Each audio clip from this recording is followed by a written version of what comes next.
গণতন্ত্রের শুরু ওখান থেকে, অগ্রগতি সেখান থেকে, গণতন্ত্রের পথ সেখান থেকে, এবং সেটা একমাত্র নির্বাচন ব্যতীত আর কোনো পথ নাই। অন্য কোনো পথ খুঁজতে গেলে সন্দেহের উদ্রেক হবে, জনগণ হতাশ হবে, বাংলাদেশের গণতন্ত্র আবারও মুখ থুবড়ে পড়বে। কোন দল, কোন ব্যক্তি, কোন গোষ্ঠী তারা যদি মনে করে বাংলাদেশ আগামী দিনের পরিবর্তনের জন্য, সংস্কারের জন্য কোন দলের, কোন গোষ্ঠী, কোন ব্যক্তি একমাত্র তাদের চিন্তার প্রতিফলন ঘটবে,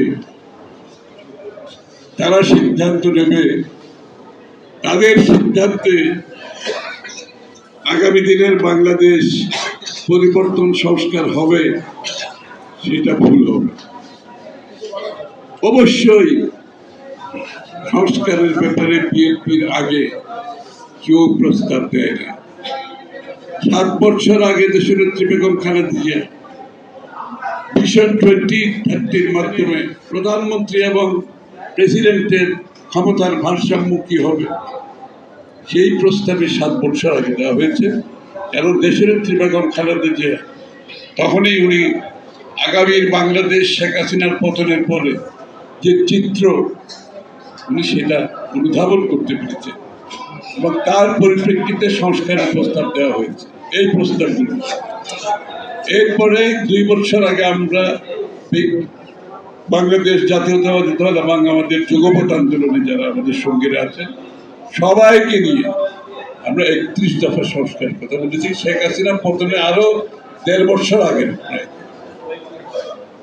সুতরাং এগুলো তো সব হাসিনা পরবর্তী বাংলাদেশ কি হবে, কি কি সংস্কার করার প্রয়োজন হবে, দেশকে আবার তার সঠিক জায়গায় ফিরিয়ে আনার জন্য এসব দেওয়া হয়েছে শেখ হাসিনা পতনের আরো 1.5 বছর।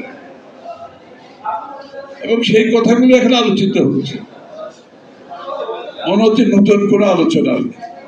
এই আলোচনাতে বহু আগে হয়েছে, সিদ্ধান্ত হয়েছে, দেশের সামনে আমরা প্রস্তাব দিয়েছি এবং এগুলো কিভাবে বাস্তবায়ন করব সেটাও বলা হয়েছে।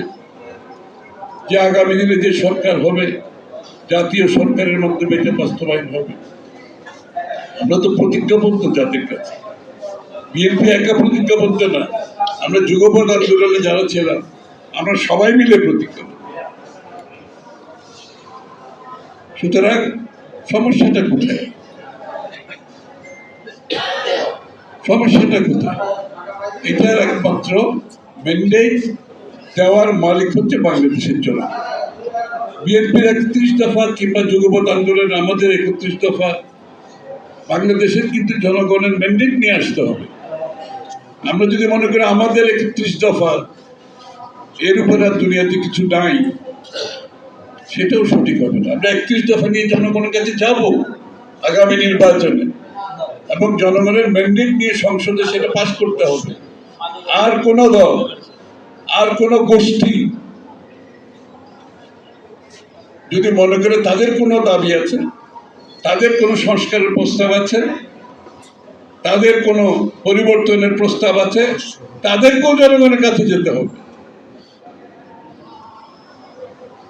তারা এখানে বসে, কিছু বিজ্ঞ মানুষ যদি মনে করে তারা বসে সিদ্ধান্ত দেবেন আগামীর বাংলাদেশ, যে যতই বিজ্ঞ হোক, দৈনন্দিন জীবনে জনগণের কাছে দায়বদ্ধ থাকবে, জবাবদিহি থাকবে।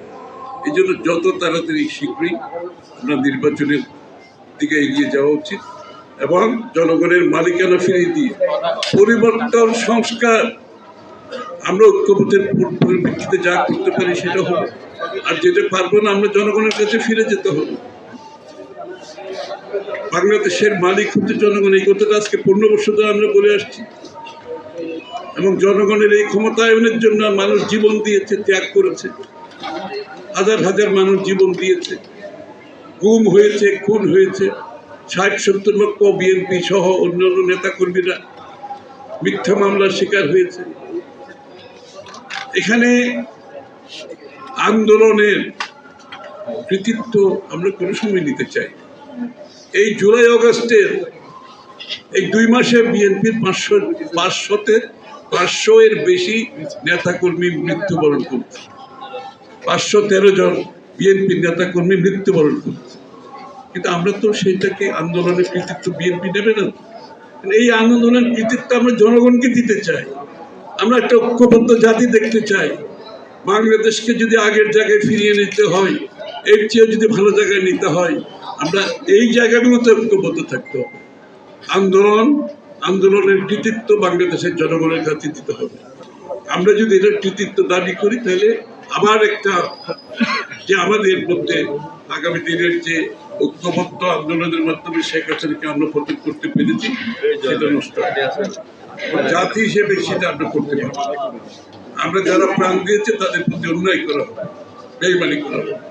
সুতরাং আজকের জাতীয় ঐক্য, বিশেষ করে গণতন্ত্র ফিরিয়ে পাওয়ার জন্য, গণতান্ত্রিক অর্ডার ফিরে আনার জন্য, জনগণের সমস্ত অধিকার ফিরিয়ে দেওয়ার জন্য আজকে আমাদেরকে ঐক্যবদ্ধ থাকতে হবে। এরপরে প্রত্যেকটা একে অপরের যে মতবাদ তার প্রতি সম্মান জানাতে হবে। আমি দ্বিমত করতে পারি, কিন্তু আমাকে তো সম্মান জানাতে হবে। আমি কারো মতবাদকে, কারো চিন্তাকে অসম্মান জানানো আমার কোনো অধিকার। এটাই যদি এই স্পিরিট না থাকলে, তাহলে কিন্তু যতই সংস্কার করেন তাও কিন্তু কাজ করবেন। আপনি গণতান্ত্রিক একটা কালচার আছে, একটা সংস্কৃতি আছে, এটা আমাদেরকে ধারণ করতে হবে। সবাইকে ধন্যবাদ।